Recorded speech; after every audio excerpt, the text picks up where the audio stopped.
this video, I will show you how to set up your ESP8266 board with the Arduino IDE. The D1 Mini uses the ESP8266 chip, which has Wi-Fi built in. This makes it perfect for IoT projects, like a smart home. The D1 Mini has one analog pin, where sensors can be connected. It also has 11 input and output pins. The things you need to follow this tutorial are a micro USB cable, and of course the D1 Mini.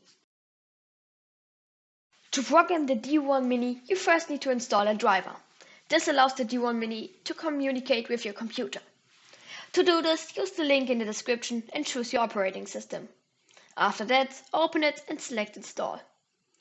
Then you need to install the Arduino IDE. Go to the Arduino website and click on your operating system.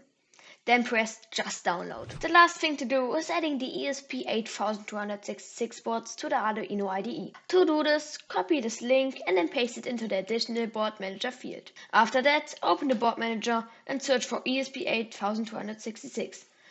Then install the newest version of it. Okay, now that your D1 Mini is set up, let's upload a small test sketch to it. Go to Examples, Basics and then Blink. You now need to plug in your D1 Mini. Then choose R2 and Mini in your connected port. Now press Upload and wait till the upload is finished. If everything is working, a small LED on the back should start blinking.